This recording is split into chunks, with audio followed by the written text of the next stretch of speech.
ये दृष्टि का पेपर है उत्तर प्रदेश पीसीएस 2025 के लिए। ये टेस्ट पेपर नंबर है 14 और फुल लेंथ है टेस्ट पेपर 4। इसमें पहले पार्ट में 75 तक हो गए थे। नेक्स्ट है 76 है अनुदैर्ध्य तरंगों के संबंध में निम्नलिखित कथनों पर विचार कीजिए और इसमें सही ऑप्शंस देखने हैं। अनुदैर्ध्य तरंगे ठोस, द्रव और गैसों के माध्यम से गमन कर सकती हैं। ठीक है, ये तीनों माध्यम में चल सकती है, जबकि अनुप्रस्थ तरंगे जो होती हैं वो मुख्यतः ठोस माध्यम में ही चलती हैं। दूसरा ऑप्शन है ध्वनि तरंगे अनुदैर्ध्य तरंगों का एक उदाहरण है। दूसरा ऑप्शन भी इसमें सही है। इसमें यहाँ पर इसके उदाहरण की बात करें तो ध्वनि तरंगे, अल्ट्रासाउंड तरंगे और भूकंपीय तरंगे इसके उदाहरण हैं। तो दोनों ऑप्शन ठीक है, सी आंसर इसका सही आंसर है। नेक्स्ट 77, निम्नलिखित में से कौन सा रोग जीवाणु के कारण नहीं होता है। इसमें जीवाणु के कारण कौन सा रोग नहीं होता है वो बताना है। 6 रोग जिसको टीबी बोला जाता है होता है जीवाणु से, टिटेनस भी होता है, निमोनिया भी होता है, जबकि यहाँ पर इन्फ्लुएंजा ये जीवाणु के कारण नहीं होता है, इसे फ्लू के नाम से जाना जाता है। ये एक वायरल संक्रमण होता है। तो इसका जो आंसर होगा डी आंसर सही है। नेक्स्ट 78, भारतीय संविधान में मूल अधिकारों से संबंधित विशेषता कौन सी है। इसमें यहाँ पर देखनी है जो भारतीय संविधान में मूल अधिकारों से संबंधित विशेषता है उसका बताना है। वे सभी राज्य की मनमानी कार्रवाई के विरुद्ध उपलब्ध हैं। तो डी आंसर इसका सही आंसर है।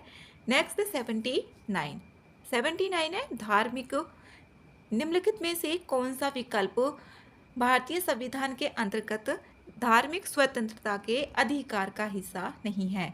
इसमें जो धार्मिक स्वतंत्रता होती है उसका अधिकार का हिस्सा कौन सा इसमें ऑप्शन नहीं है वो बताना है। धार्मिक उपदेश की स्वतंत्रता, ये तो है धार्मिक उपदेश की स्वतंत्रता। फिर दूसरा ऑप्शन धर्म का पालन करने की स्वतंत्रता, ये भी शामिल है।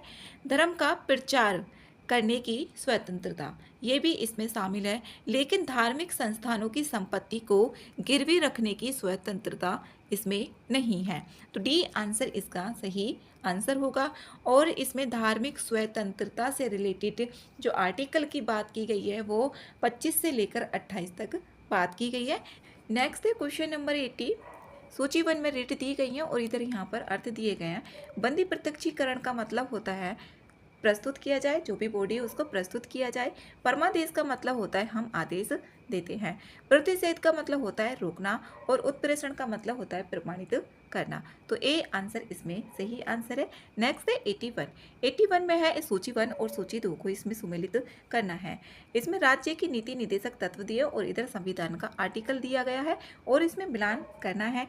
इसमें प्रसूति सहायता की बात करें तो ये आर्टिकल नंबर 42 में बोला गया है। फिर एक ग्राम पंचायतों का गठन, ये यहाँ पर आर्टिकल 40 में है।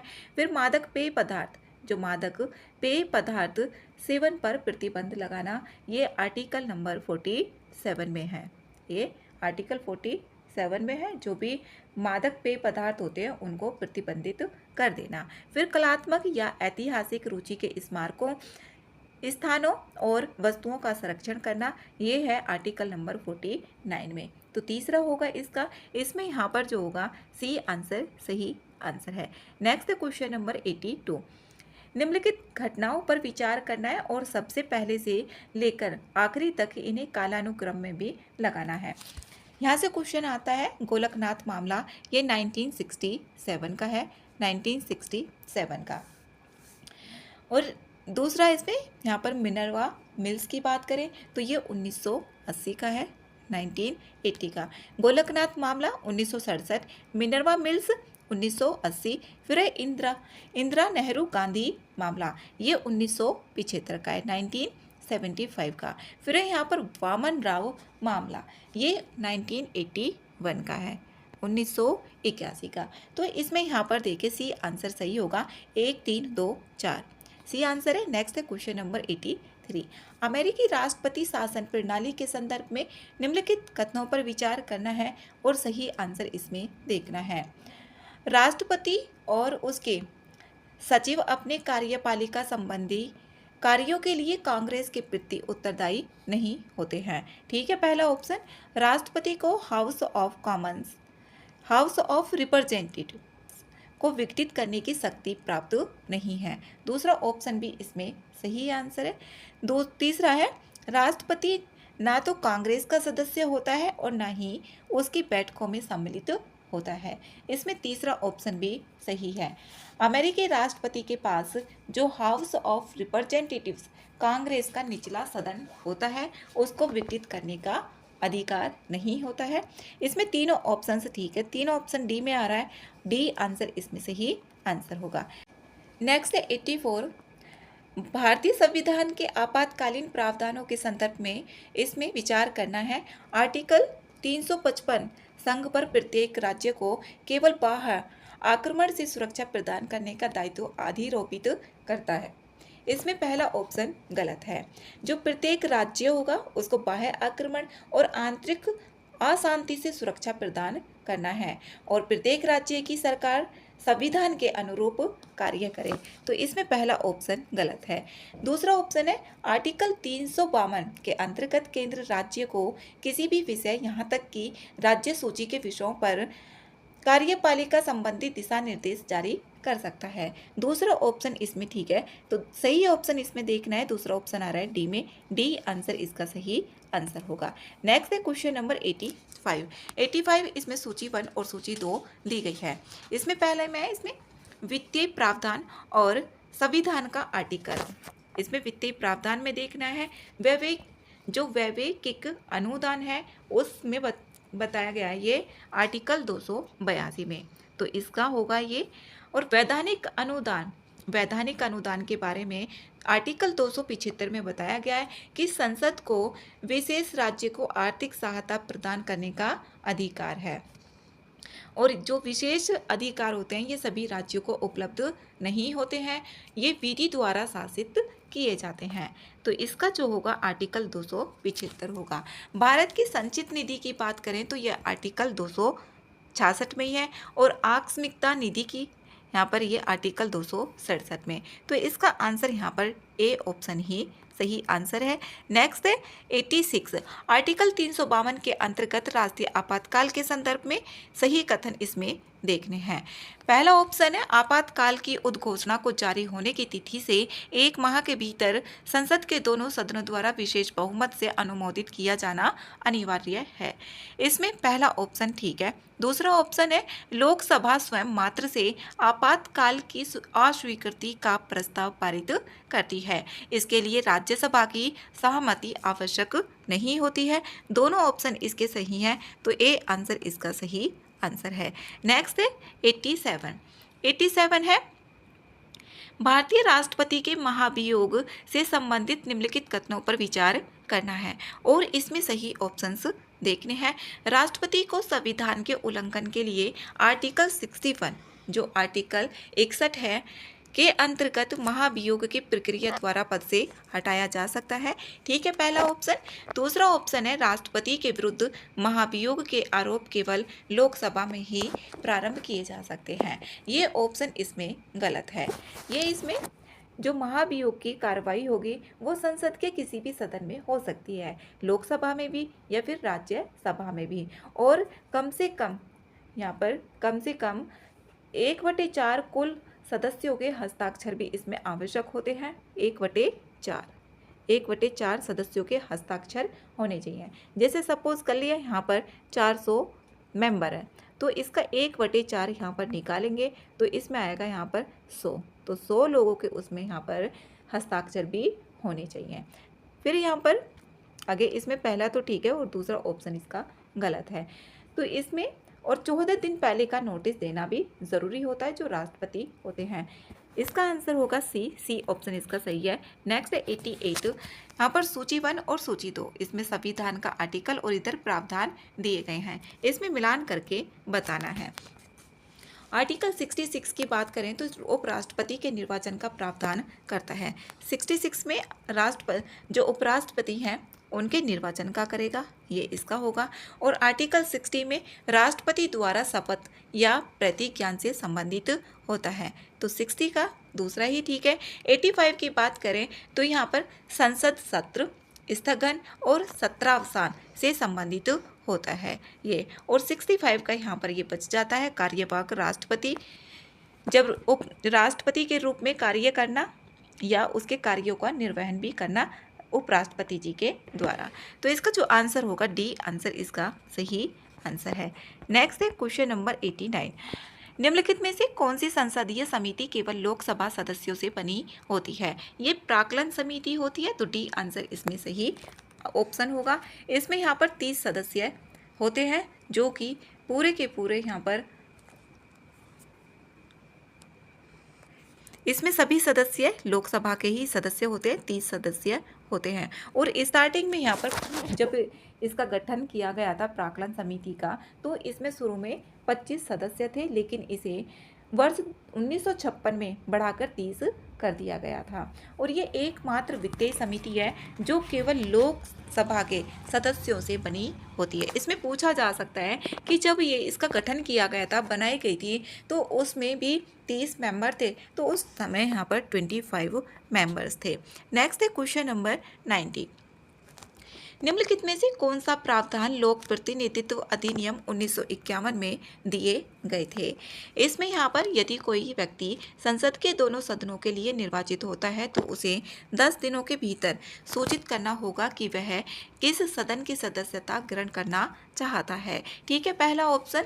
दूसरा ऑप्शन है यदि कोई व्यक्ति संसद और राज्य विधानमंडल का दोनों का सदस्य निर्वाचित होता है, वो संसद का भी और राज्य विधानमंडल का भी हो जाता है, तो उसे 30 दिनों के भीतर एक सीट खाली करनी होगी, अन्यथा दोनों सीटें शून्य हो जाएंगी। दूसरा ऑप्शन इसमें गलत है, तो इसमें यहाँ पर डी ऑप्शन इसका सही होगा। पहला ऑप्शन डी में ही आ रहा है, डी आंसर है। इसमें यहाँ पर देखें जो 30 दिनों के भीतर, इसमें यहाँ पर कोई व्यक्ति लोकसभा और राज्यसभा दोनों के लिए निर्वाचित होता है, तो 10 दिनों के भीतर उसे सूचित करना होगा कि वो किस सदन का सदस्य बने रहना चाहता है, नहीं तो उसको एक सीट खाली करनी पड़ेगी। फिर है यहाँ पर इसमें 14 दिनों के भीतर, ये 30 दिनों के भीतर नहीं है, जबकि इसमें 14 दिनों के भीतर है, तो दूसरा ऑप्शन गलत है, पहला ऑप्शन इसका सही है, डी आंसर है। नेक्स्ट है 91। इसमें निम्नलिखित में से लोकसभा अध्यक्ष के कार्य कौन कौन से होते हैं, उसका सही आंसर यहाँ पर बताना है। पहला ऑप्शन है वह सदन के कार्यों के संचालन और कार्रवाई को नियंत्रित करने के लिए सदन में व्यवस्था और अनुशासन बनाए रखते हैं। दूसरा ऑप्शन है कोरम की अनुपस्थिति में वह सदन को स्थगित कर सकते हैं या बैठक को निलंबित कर सकते हैं। तीसरा ऑप्शन है सदन के नेता के अनुरोध पर वह सदन की गोपनीय बैठक की अनुमति दे सकते हैं। इसमें तीनों ऑप्शंस ठीक है, तो डी आंसर इसका सही आंसर होगा। नेक्स्ट है 92। संसद में व्हिप के पद के संदर्भ में निम्नलिखित में से कौन सा कथन इसमें सही है? सही ऑप्शन इसमें बताना है। व्हिप का जो पद होगा वो भारतीय संविधान में उल्लेखित नहीं है, किंतु सदन की कार्यवाही के नियमों में इसका उल्लेख है, तो इसका यहाँ पर पहला ऑप्शन गलत है। जो व्हिप है इसका पद संसदीय शासन की परंपराओं पर आधारित है, ना कि भारतीय संविधान सदन की कार्यवाहियों के नियम पर आधारित है, तो पहला ऑप्शन इसमें गलत हो जाता है। दूसरा है जो व्हिप है उसको किसी राजनीतिक दल द्वारा सहायक सदन नेता के रूप में नियुक्त किया जाता है। इसमें दूसरा ऑप्शन ठीक है, दूसरा ऑप्शन आ रहा है ए में, तो ए आंसर इसका सही आंसर होगा। नेक्स्ट है 93 है। इसमें भारतीय संविधान के अंतर्गत राष्ट्रपति और राज्यपाल की क्षमादान संबंधी शक्तियों में अंतर को सही प्रकार से कौन से कथन इसमें वर्णित करते हैं? राज्यपाल सैन्य न्यायालय द्वारा दिए गए दंड को क्षमा कर सकते हैं, जबकि राष्ट्रपति ऐसा नहीं कर सकते, तो इसमें यहाँ पर पहला ऑप्शन गलत है। यहाँ पर उल्टा करके दे दिया है, राष्ट्रपति तो कर सकते हैं, ना कि यहाँ पर राज्यपाल कर सकते हैं। दूसरा ऑप्शन है, पहला ऑप्शन इसमें गलत है। दूसरा ऑप्शन है, पहला ऑप्शन कट करते हैं तो यहाँ पर 2 ऑप्शन एलिमिनेट हो जाते हैं। राष्ट्रपति मृत्युदंड को क्षमा कर सकते हैं, जबकि राज्यपाल ऐसा नहीं कर सकते। दूसरा ऑप्शन इसका सही होगा। फिर यहाँ पर दूसरा ऑप्शन सही होगा, तो यहाँ पर दूसरा इसी में ही आ रहा है बी में, तो बी आंसर इसका सही आंसर है। राज्यपाल मृत्युदंड को क्षमा कर सकते हैं, जबकि राष्ट्रपति ऐसा नहीं कर सकते। ये भी उल्टा ऑप्शन करके दिया गया है। 2 और 4 ऑप्शन ठीक है, बी आंसर है। नेक्स्ट है 94। निम्नलिखित में से कौन सी मंत्रिमंडलीय समिति को प्राय सुपर कैबिनेट, इसमें जो सुपर कैबिनेट है किसको कहा जाता है? इसमें कहा जाता है राजनीतिक कार्य समिति को। सी आंसर इसका सही आंसर है। जो सुपर कैबिनेट है, सुपर कैबिनेट राजनीतिक कार्य समिति को कहा जाता है। नेक्स्ट है 95। निम्नलिखित में से कौन से व्यय भारत की संचित निधि पर प्रभारित होते हैं? पहला है इसमें उच्चतम न्यायालय के न्यायाधीशों का वेतन और भत्ते और पेंशन इसमें भारित होते हैं भारत की संचित निधि पर, ठीक है। दूसरा ऑप्शन है उच्च न्यायालयों के न्यायाधीशों के वेतन, जो वेतन होते हैं और भत्ते होते हैं वो राज्य सूची पर होते हैं, जो राज्य की संचित निधि होती है उस पर, ना कि इस पे होंगे। जबकि जो उच्च न्यायालयों की पेंशन होती है भारत की संचित निधि पर ही प्रभारित होती है। तो दूसरा ऑप्शन इसमें गलत है। तीसरा ऑप्शन है, दूसरा ऑप्शन अगर हम कट करते हैं तो इसका आंसर आ रहा है बी आंसर इसका सही आंसर है। इसमें यहाँ पर 3 और 4 ऑप्शन ठीक है। जो CAG है उसका वेतन भत्ते और पेंशन इसी पर प्रभारित होते हैं। संघ लोक सेवा आयोग जो UPSC है इसके अध्यक्ष सदस्यों का वेतन भत्ते पेंशन भी प्रभारित होते हैं। नेक्स्ट है 96। इसमें यहाँ पर अनुदान के प्रकार, विवरण और प्रावधान दिए गए हैं। इसमें सांकेतिक, जो सांकेतिक अनुदान है इसकी बात करें तो इसमें यहाँ पर केवल एक प्रतीकात्मक जो राशि होगी उसको दर्शाया जाता है, जैसे 1 रुपये का। इसके लिए लोकसभा के समक्ष एक औपचारिक मांग रखी जाती है, जो सांकेतिक, यहाँ पर सांकेतिक अनुदान होता है। तो इसमें यहाँ पर इसका होगा चौथा ये वाला, जब तक स्वीकृत होता है जब किसी नवीन सेवा पर प्रस्तावित व्यय को पूरा करने के लिए धन पुनर्वियोजन द्वारा उपलब्ध कराया जा सकता है। इसमें यहाँ पर पहले का 4 होगा, ये चौथा। फिर यहाँ पर दूसरे में असाधारण अनुदान। जो असाधारण अनुदान होता है किसी विशिष्ट और विशेष प्रयोजन के लिए इसमें स्वीकृत किया जाता है, किसी वित्तीय वर्ष की जो नियमित सेवाओं का भाग नहीं होता। तो इसमें यहाँ पर इसका होगा यहाँ पर ये तीसरा है जो इसका है।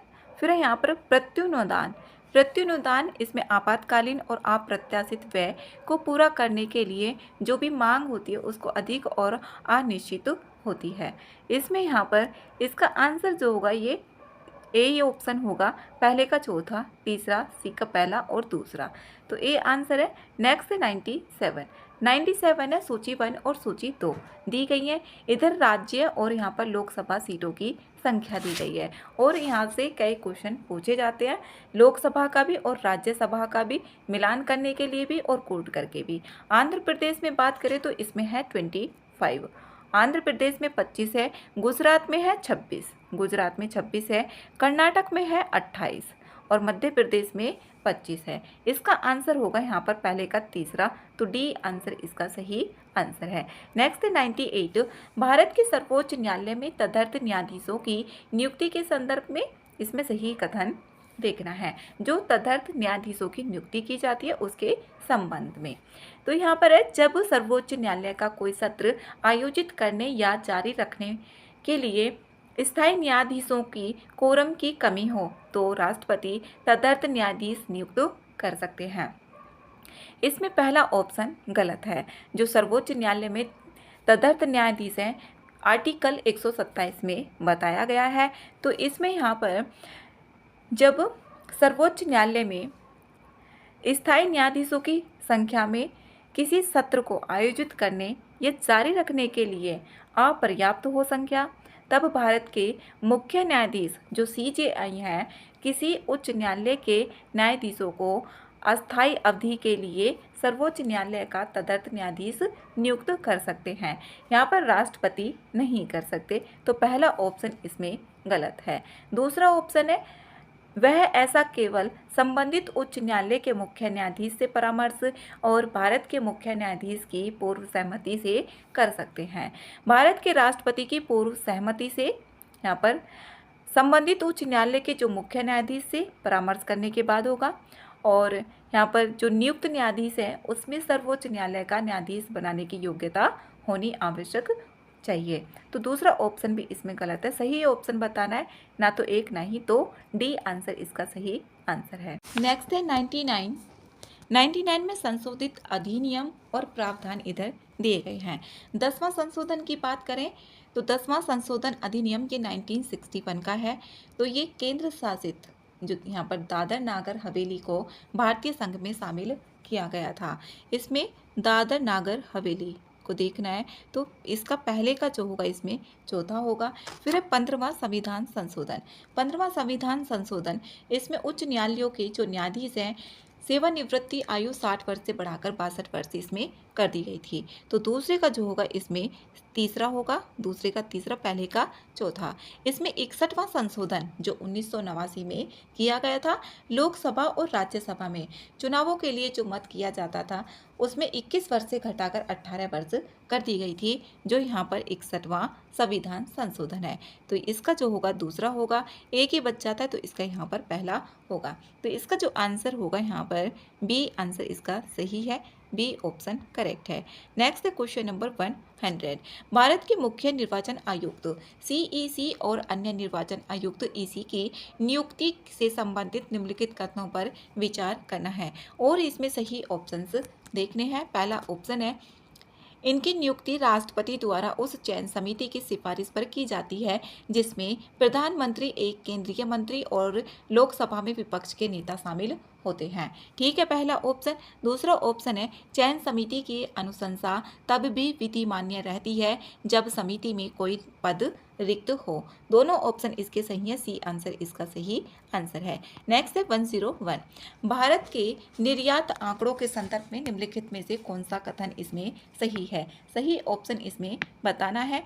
वर्ष 2023-24 में भारत का वाणिज्य वस्तु निर्यात सेवा निर्यात से लगभग 100 अरब अमेरिकी डॉलर अधिक रहा, जो यह दर्शाता है कि भारत का व्यापार लगातार विनिर्माण केंद्रित हो रहा है। इसमें ठीक है, जो भारत के निर्यात क्षेत्र ने वर्ष 2023-24 में यहाँ पर एक ऐतिहासिक उपलब्धि हासिल की है, जो 778.21 अरब अमेरिकी डॉलर के उच्चतम स्तर पर पहुंचा। तो पहला ऑप्शन इसका सही है। दूसरा ऑप्शन है नीदरलैंड वर्ष 2023 से 24 में भारत का दूसरा सबसे बड़ा वाणिज्य वस्तु निर्यात गंतव्य रहा, जिसने संयुक्त अरब अमीरात और चीन को पीछे छोड़ दिया।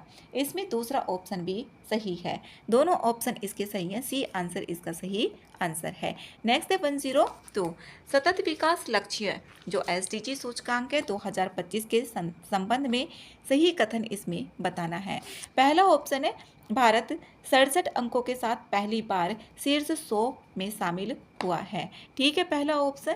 दूसरा ऑप्शन है इसमें शीर्ष 20 देशों में 19 यूरोप से है, जिसके कारण संबंध क्षेत्र वैश्विक संधारणीयता रैंकिंग में अत्यधिक प्रभुत्वशाली बन गया है। इसमें सही ऑप्शन देखना है, दोनों सही है, सी आंसर इसका सही आंसर है। नेक्स्ट है 103। उत्तर प्रदेश बजट 2025-26 के संबंध में इसमें सही कथन बताना है। वर्ष 2025-26 में राज्य जीएसटी को स्वयं के कर राजस्व का सबसे बड़ा स्रोत आंका गया है। ठीक है, इसमें 41% से ये अधिक रहा और जीएसडीपी में हिस्सेदारी के रूप में 2023-24 के 7.6% से बढ़कर 9.6% रहने की भी उम्मीद है ये। तो इसमें यहाँ पर दूसरा ऑप्शन भी सही है, पहला भी ठीक है, दूसरा भी सही है, तो बी आंसर इसका सही आंसर है। नेक्स्ट है 104। जीडीपी डिफ्लेटर के संबंध में देखना है और इसमें सही ऑप्शन बताने हैं। पहला ऑप्शन है यह निश्चित विविध वस्तुओं एवं सेवाओं के समूह पर आधारित है, जिसका उपयोग वर्षों में मुद्रास्फीति की प्रवृत्तियों के मापन के लिए किया जाता है। पहला ऑप्शन इसका गलत है। इसमें सीपीआई या WPI जैसे सूचकांकों के विपरीत GDP डिफ्लेटर निश्चित वस्तुओं और सेवाओं के समूह पर आधारित नहीं होता है।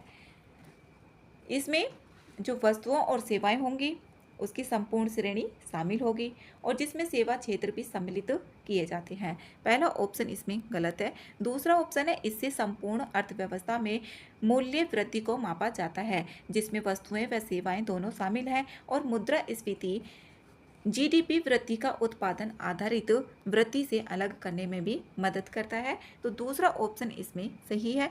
दूसरा ऑप्शन ए में आ रहा है, केवल ए आंसर इसका सही आंसर है। नेक्स्ट है 105, इनमें से कौन सा प्रत्यक्ष कर नहीं है? इसमें अप्रत्यक्ष कर हमें बताना है। तो प्रतिभूति जो समव्यवहार कर होता है ये प्रत्यक्ष कर होता है।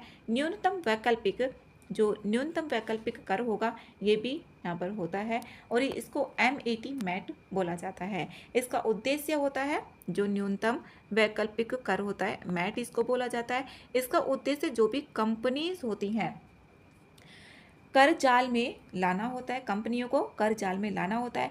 जो वैधानिक छूटों का उपयोग कर सामान्य कॉरपोरेट कर से बच जाती हैं। जो कॉरपोरेट टैक्स होता है उससे बच जाती हैं कंपनियां, उनको कर के दायरे में लाना होता है। फिर है अनुषंगी कर। अनुषंगी जो लाभ कर होता है इसमें कर्मचारियों को दिए गए जैसे कि कार, आवास और यात्रा के मूल्य पर चुकाया जाने वाला कर होता है। ये भी इसमें प्रत्यक्ष कर का ही होता है। लेकिन जो सीमा शुल्क होता है ये अप्रत्यक्ष कर होता है, ये इनडायरेक्ट टैक्स होता है। सीमा शुल्क एक अप्रत्यक्ष कर होगा। देश में आयात की जाने वाली वस्तुओं पर लगाया गया जो कर होता है उसी को सीमा शुल्क बोला जाता है। जैसे उपभोक्ताओं पर ऊंची कीमतों के रूप में डाला जाता है। डी आंसर इसका सही आंसर है। अलग से भी कर करके इसमें बोला जा सकता है। 106 है, कराधान में ट्रांसफर प्राइसिंग शब्द का क्या अर्थ है? जो ट्रांसफर प्राइसिंग है इसका जो अर्थ होता है ये होता है नियंत्रण या प्रभाव वाले संबंधित पक्षों के बीच सीमा पार लेन देन। सी आंसर इसका सही आंसर है। नेक्स्ट है 107, निम्नलिखित में से कौन सी गिफेन गुड्स जो गिफेन गुड्स होती हैं उसकी विशेषता बतानी है। ये विशेष श्रेणी की होती हैं। इसमें ऋणात्मक आय प्रभाव प्रतिस्थापन प्रभाव पर हावी हो जाता है। इसमें जो होगा सी आंसर इसका सही है। आय के प्रबल प्रभाव के कारण मूल्य बढ़ने पर भी मांग इसकी बढ़ती। नेक्स्ट है 108, इधर सूची 1 और सूची 2 दी गई हैं और यहाँ पर शब्द और परिभाषा। मुद्रास्फीति समय के साथ सामान्य मूल्य स्तर में वृद्धि होती है, ठीक है। अब स्फीति इसमें ये इसका उल्टा होती है, गिरावट आएगी। अब स्फीति की इसमें बात करें तो आर्थिक गतिविधि को बढ़ावा देने के लिए कीमतों में स्व उद्देश्य की गई वृद्धि। तो इसमें यहाँ पर देखते हैं पहले का पहला, बी का दूसरा, यहाँ पर डी ऑप्शन इसका सही आंसर है। नेक्स्ट है 109, निम्नलिखित योजनाओं पर विचार करना है और उन्हें सबसे प्रारंभिक से लेकर सबसे हालिया के सही कालानुक्रम में व्यवस्थित भी करना है। इसमें यहाँ पर देखें आयुष्मान सहकार योजना। आयुष्मान सहकार योजना ये 19 अक्टूबर 2020 को कृषि एवं किसान कल्याण मंत्रालय द्वारा शुरू की गई थी। ये 19 अक्टूबर 2020 को की गई थी। फिर यहाँ पर दूसरा देखिए पोषण अभियान, ये 8 मार्च 2018 को ये की गई थी, 8 मार्च 2018 को।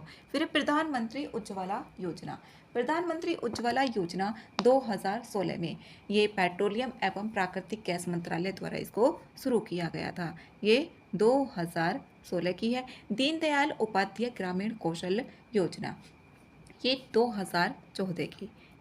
2014 की है, ग्रामीण विकास मंत्रालय के अंतर्गत शुरू की गई थी 25 सितंबर 2014 को। इसमें यहाँ पर देखना है सबसे प्रारंभिक से लेकर इसमें पहला होगा, फिर इसमें दूसरा होगा, तीसरा होगा, चौथा होगा। तो ए आंसर इसका सही आंसर होगा। नेक्स्ट है 110, केंद्रीय बजट 2025-26 में की गई घोषणाओं के संबंध में इन कथनों पर विचार करना है और इसमें यहाँ पर सही ऑप्शन भी देखना है।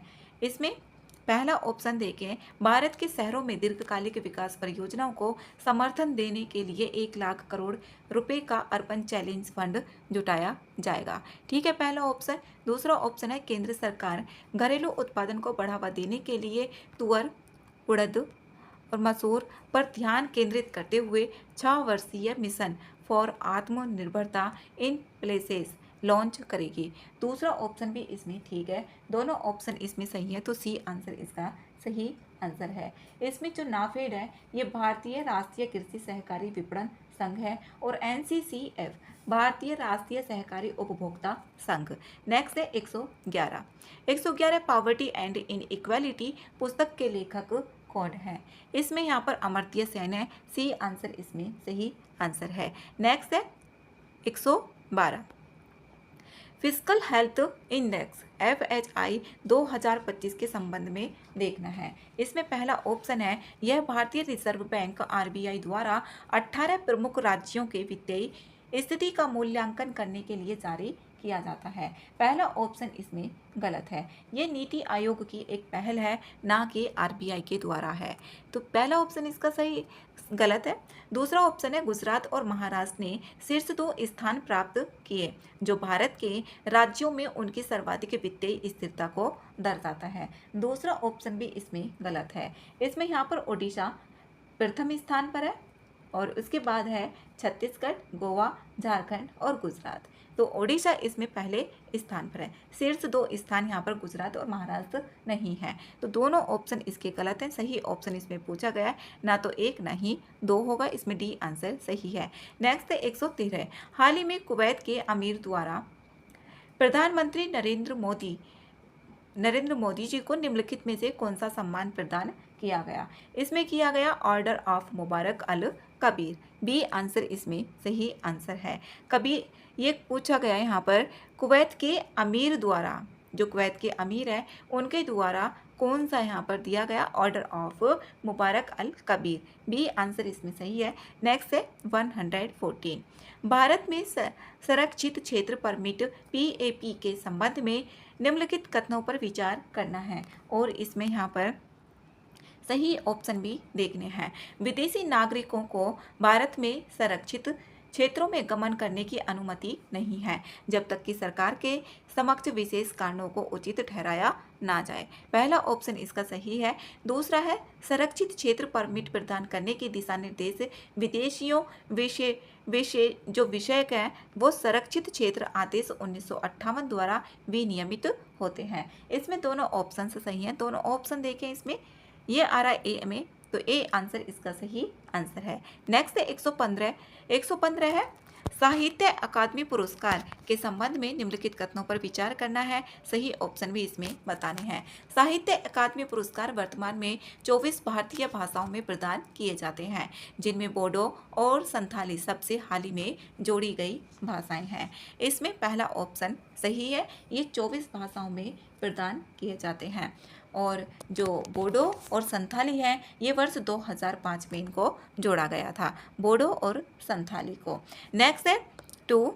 महेश्वर सोरेन को वर्ष 2024 में संथाली भाषा में साहित्यिक आलोचना के लिए साहित्य अकादमी पुरस्कार प्रदान किया गया। इसमें ये ऑप्शन भी ठीक है, दोनों ऑप्शन ठीक है, ए आंसर इसका सही आंसर है। नेक्स्ट है 116। भारतीय नौसेना में हाल के विकासों के संबंध में निम्नलिखित कथनों पर विचार करना है, और इसमें सही ऑप्शन भी देखना है। पहला ऑप्शन है इसका INS नीलगिरी प्रोजेक्ट 75 की स्टील पनडुब्बियों में पहला पोत है, जिसे समुद्री अभियानों के लिए डिजाइन किया गया है।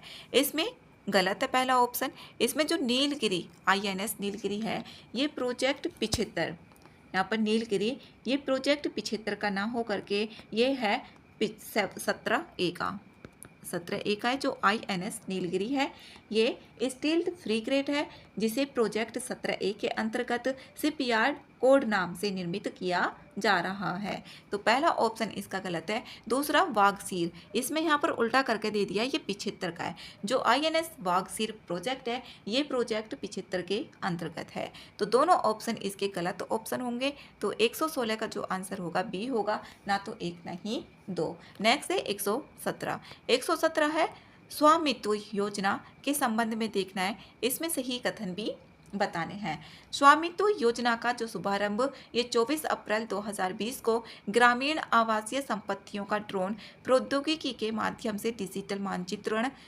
करने हेतु किया गया था। इसमें पहला ऑप्शन सही है, ये 24 अप्रैल 2020 को ही किया गया था। दूसरा ऑप्शन है, यह योजना ग्राम पंचायतों को संपत्ति कार्ड जारी करने और ग्रामीण परिवारों से प्रत्यक्ष रूप से केंद्रीय कर एकत्रित करने की सुविधा प्रदान करती है। दूसरा ऑप्शन इसमें गलत है। इसमें ग्राम पंचायतों को संपत्ति कर निर्धारण में सहायता प्रदान करती है, परंतु उन्हें संपत्ति कार्ड जारी करने और केंद्रीय कर एकत्र करने का कोई अधिकार नहीं देती है ये योजना। दूसरा ऑप्शन इसमें गलत है। पहला ऑप्शन सही है, तो सी आंसर इसका सही आंसर है। नेक्स्ट है 118। चिनार वृक्षों को विशिष्ट पहचान क्रमांक प्रदान कर उनका संरक्षण करने के उद्देश्य से ट्री आधार मिशन किस भारतीय राज्य या केंद्र शासित प्रदेश द्वारा शुरू किया गया था? ये जम्मू कश्मीर के द्वारा किया गया था। डी आंसर इसका सही आंसर है। नेक्स्ट है 119।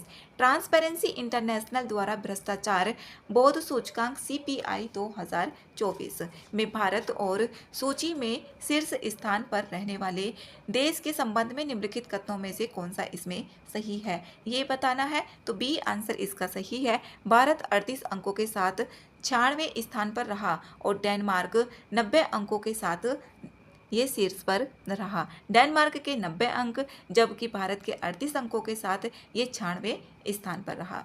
तो इसमें यहाँ पर 119 का आंसर बी ऑप्शन सही है। नेक्स्ट है 120। 120 है, गाजा पट्टी की सीमा निम्नलिखित में से किन देशों के साथ लगती है? गाजा पट्टी की सीमा जो लगती है इस्राइल और मिस्र के साथ में लगती है। सी आंसर इसमें सही आंसर है। नेक्स्ट है 121। निम्नलिखित जो दिवस है उस पर विचार करना है और उन्हें कालानुक्रम में व्यवस्थित भी करना है। इसमें यहाँ पर पराक्रम दिवस, यहाँ पर पराक्रम दिवस की बात करें तो ये 23 जनवरी को मनाया जाता है। 23 जनवरी को। राष्ट्रीय मतदाता दिवस ये है 25 जनवरी, 25 जनवरी, जबकि 24 जनवरी को उत्तर प्रदेश का दिवस होता है और 2018 से प्रतिवर्ष मनाया जाता है 24 जनवरी को। तो ये है यहाँ पर 25 जनवरी को राष्ट्रीय मतदाता दिवस। अंतर्राष्ट्रीय दिव्यांगजन, जो अंतर्राष्ट्रीय दिव्यांगजन दिवस है ये 3 दिसंबर को मनाया जाता है। 3 दिसंबर को। विश्व एड्स दिवस ये 1 दिसंबर को, 1 दिसंबर का ये। इसमें यहाँ पर देखिए मिलान करके तो 1, 2, 4 और 3, यहाँ पर ए आंसर इसका सही आंसर है। नेक्स्ट है 122। ब्लू सिंड्रोम, जो ब्लू सिंड्रोम है वो क्या होता है इसमें बताना है। ये होता है BLM जीन में उत्परिवर्तन के कारण होने वाला एक आनुवांशिक विकार है जिसके कारण विकास में देरी, सूर्य के प्रति संवेदनशीलता, संक्रमण और कैंसर का उच्च जोखिम होता है। तो ए आंसर इसका सही आंसर होगा। नेक्स्ट है 123। हाल ही में जन समाचारों में रही APAAR ID का तात्पर्य इसमें क्या होता है? छात्रों की शैक्षणिक प्रगति और उपलब्धियों का दस्तावेजीकरण करने के लिए राष्ट्रीय शिक्षा नीति 2020 के तहत परिकल्पित एक स्थायी शैक्षणिक खाता रजिस्ट्री होती है। बी आंसर इसका सही आंसर है। इसमें 12 अंकीय पहचान पत्र प्रदान करता है ये। नेक्स्ट है 124।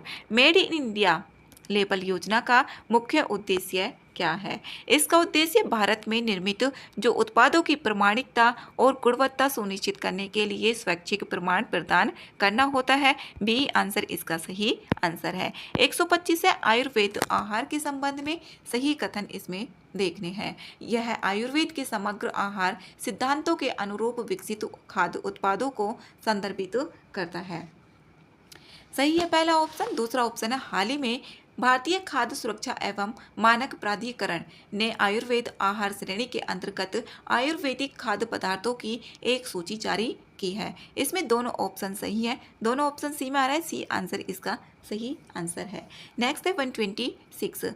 Bharat electric mobility index IEMI के संदर्भ में निम्नलिखित कथनों पर विचार करना है और इसमें सही ऑप्शन भी देखने हैं। यहाँ पर पहला ऑप्शन है, इसे नीति आयोग द्वारा इलेक्ट्रिक मोबिलिटी और राज्यों और केंद्र शासित प्रदेशों की प्रगति को ट्रैक करने और मानक स्तर निर्धारित करने के लिए एक साधन के रूप में लॉन्च किया है। पहला ऑप्शन इसमें सही है। दूसरा ऑप्शन है, यह सूचकांक परिवहन, विद्युतीकरण, चार्जिंग, बुनियादी ढांचे की अनुक्रियता एवं इलेक्ट्रिक वाहनों संबंधी अनुसंधान और नवाचार जैसे विषयों में प्रदर्शन का मूल्यांकन करता है। दूसरा ऑप्शन भी इसमें सही है। तीसरा ऑप्शन है यह राज्यों को भारत के इलेक्ट्रिक मोबिलिटी विजन को प्राप्त करने में क्षमता, कमियों की पहचान करने और सर्वोत्तम प्रथाओं को साझा करने के लिए एक तुलनात्मक ढांचा प्रदान करता है। तीनों ऑप्शन इसके सही ऑप्शन है, तो डी आंसर इसका सही आंसर होगा। नेक्स्ट है क्वेश्चन नंबर 127। IUCN विश्व संरक्षण कांग्रेस 2025 निम्नलिखित में से किस स्थान पर आयोजित की गई। यहाँ पर पूछा हुआ है जो IUCN विश्व संरक्षण कांग्रेस 2025 है वो किस स्थान पर आयोजित की गई थी। ये UAE के अबू धाबी में की गई थी, तो बी आंसर इसका सही आंसर है, 2025 का है ये। नेक्स्ट है 128। भारतीय state of climate in Asia 2024 report के संदर्भ में निम्नलिखित कथनों पर विचार करना है और इसमें सही ऑप्शन भी देखने हैं। 3 ऑप्शन दिए हुए हैं। यह विश्व मौसम विज्ञान संगठन द्वारा जारी की जाती है। जो state of climate in Asia 2024 है, इसे यहाँ पर विश्व मौसम विज्ञान संगठन WMO के द्वारा इसको जारी किया जाता है। सही है पहला ऑप्शन। दूसरा है वर्ष 2024 में वैश्विक माध्यम तापमान वर्ष 1850 से 2024 की अवधि में रिकॉर्ड स्तर पर सर्वाधिक था। दूसरा ऑप्शन भी इसका सही है। नेक्स्ट है तीसरा ऑप्शन, वर्ष 2015 से वर्ष 2024 की अवधि का प्रत्येक वर्ष रिकॉर्ड पर 10 सर्वाधिक गर्म वर्षों में से एक था। तीसरा ऑप्शन भी इसमें सही है। इसमें यहाँ पर देखें 2024 में जो वैश्विक औसत तापमान है वो वर्ष 1850 से वर्ष 2024 तक के रिकॉर्ड में सबसे अधिक रहा। तो तीनों ऑप्शन सही है, डी आंसर इसका सही आंसर होगा। नेक्स्ट है 129। हाल ही में निम्नलिखित में से किस राज्य को ULLAS नव भारत साक्षरता कार्यक्रम के तहत पूर्ण साक्षर घोषित किया गया है। इसमें यहाँ पर गोवा और मिजोरम को किया गया है, तो इसमें 1 और 2 आ रहा है ए में, ए आंसर इसका सही होगा। और ये एक केंद्र प्रायोजित योजना जो 2022 से 2029 तक है, NEP 2020 के अनुरूप। नेक्स्ट है 130। भारत और उज्बेकिस्तान के बीच संयुक्त सैन्य अभ्यास दास्तलिक का 6ठा संस्करण निम्नलिखित में से किस स्थान पर आयोजित किया गया। ये 2025 में ये औंध पुणे में शुरू किया गया था और ये किया जाता है भारत और उज्बेकिस्तान के बीच में। और ये एक वार्षिक द्विपक्षीय यहाँ पर सैन्य अभ्यास है। ये बारी बारी दोनों देश आयोजित करते हैं। और जो 2024 में हुआ था वो उज्बेकिस्तान के तरमेज में आयोजित किया गया था।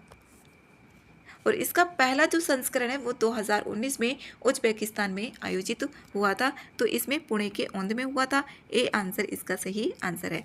नेक्स्ट है 131। विश्व वन्य जीव दिवस के संबंध में इसमें सही कथन देखने हैं। यह दिवस प्रतिवर्ष 3 मार्च को मनाया जाता है। ठीक है, 3 मार्च को इसको मनाया जाता है।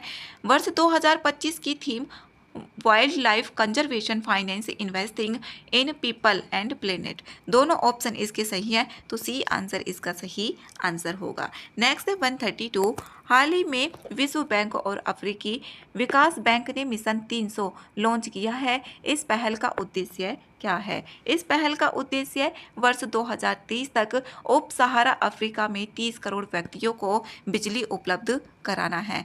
2030 तक जो उप सहारा अफ्रीका में 30 करोड़ व्यक्तियों को बिजली उपलब्ध कराना है। और ये विश्व बैंक और अफ्रीकी विकास बैंक ने मिशन 300 लॉन्च किया है, इसका यही उद्देश्य है। नेक्स्ट है 133। सर्कुलरिटी के लिए शहरों के गठबंधन C3 के संबंध में निम्नलिखित कथनों पर विचार करना है और इसमें सही ऑप्शन भी देखने हैं। यह शहर से शहर सहयोग, ज्ञान साझाकरण और निजी क्षेत्र की साझेदारी के लिए एक बहुराष्ट्रीय गठबंधन है। इसमें ठीक है पहला ऑप्शन। दूसरा है इसकी घोषणा केंद्रीय आवासन और शहरी कार्य मंत्री ने जयपुर में आयोजित एशिया और प्रशांत क्षेत्र में 12वें क्षेत्रीय 3R और सर्कुलर इकोनॉमी फोरम में की। दोनों ऑप्शन इसके सही है। यहाँ पर सी आंसर इसका सही आंसर है। 134 है, निम्नलिखित में से किसी वर्ष 2024 के लिए 59वें ज्ञानपीठ पुरस्कार से सम्मानित किया गया? विनोद कुमार शुक्ल को किया गया। ए आंसर इसका सही आंसर है। इसमें 59वें ज्ञानपीठ पुरस्कार से सम्मानित किया गया। 135 है, अफ्रीका भारत प्रमुख समुद्री सहभागिता AIKEYME का उद्घाटन संस्करण कहाँ आयोजित किया गया? ये किया गया तंजानिया में। ए आंसर इसका सही आंसर है। 136 से अपना घर पहल के संबंध में निम्नलिखित कथनों पर विचार करना है और इसमें सही कथन भी देखने हैं। इसका उद्देश्य समग्र देश में ट्रक चालकों की लंबी दूरी की यात्राओं को बेहतर बनाना है। पहला ऑप्शन इसका सही है। इसे पेट्रोलियम और प्राकृतिक गैस मंत्रालय द्वारा शुरू किया गया है। दोनों ऑप्शन ठीक है, तो सी आंसर इसका सही आंसर होगा। 137 उत्तर प्रदेश के किस जिले में भगवान बुद्ध से संबंधित पवित्र पीपर हवा अवशेष खोजे गए थे? ये खोजे गए थे सिद्धार्थ नगर में, तो बी आंसर इसमें सही आंसर है। पीपर हवा अवशेषों की खोज 1998 में 1898 की है। ये पीपर हवा में जो अवशेष थे उत्तर प्रदेश के सिद्धार्थ नगर जिले में स्थित पीपर हवा स्तूप से हुई थी। नेक्स्ट है 138। वर्ष 2025 में विमोचित हुई चुनौतियां मुझे पसंद है नामक पुस्तक की लेखिका कौन है? इसमें यहाँ पर आनंदीबेन पटेल है, तो बी आंसर इसमें सही है। नेक्स्ट है 139। वार्षिक स्वास्थ्य रिपोर्ट 2024-25 के अनुसार उत्तर प्रदेश में शिशु मृत्यु दर कितनी है? ये बतानी है। इसमें 1000 जीवित जन्मों पर 43 है। सी आंसर इसमें सही है। 1000 पर 43 है जो शिशु मृत्यु दर है। नेक्स्ट है 140। भारत नेपाल साहित्य महोत्सव 2025 उत्तर प्रदेश के किस शहर में आयोजित किया गया था? ये वृंदावन में आयोजित किया गया था। डी आंसर इसका सही आंसर है। नेक्स्ट है 144। उत्तर प्रदेश सरकार द्वारा हाल ही में विकसित राइस ऐप का मुख्य उद्देश्य क्या है? डिजिटल प्रशिक्षण और निगरानी के माध्यम से टीकाकरण को सुदृढ़ बनाना। इसमें सी ऑप्शन सही है। नेक्स्ट है 142 है, निम्नलिखित में से कौन सा स्थल चित्रित धूसर मृत भांड PGW संस्कृति से संबंधित नहीं है? इसमें कालीबंगा नहीं है। डी आंसर इसका सही है। जो चित्रित धूसर मृत भांड है ये कालीबंगा से संबंधित नहीं है। बाकी के 3 ऑप्शन इसमें सही है। 143 है, प्रथम बौद्ध संगति के संदर्भ में इसमें सही ऑप्शन देखने हैं। सुत्त पिटक का संकलन उपालि के नेतृत्व में किया गया था। इसमें पहला ऑप्शन गलत है। जो सुत्त पिटक है ये उपालि के उसमें नहीं किया गया था, जबकि यहाँ पर विनय पिटक का किया गया था उपालि के मार्गदर्शन में।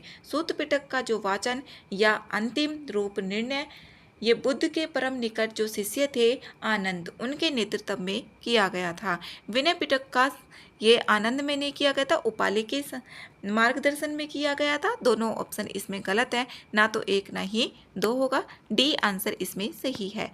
नेक्स्ट है 144। हाल ही में चर्चा में उल्लेखित 3 बॉय 35 पहल का उद्देश्य क्या है? जो 3 बॉय 35 पहल का उद्देश्य है ये है विश्व स्वास्थ्य संगठन से संबंधित और इसका उद्देश्य देश तंबाकू, शराब और शर्करा युक्त पेय पदार्थों पर स्वास्थ्य कर लगाकर 2035 तक उनकी वास्तविक कीमतों को कम से कम 50% तक वृद्धि करना है। तो इसका जो आंसर होगा ये सी ऑप्शन सही है।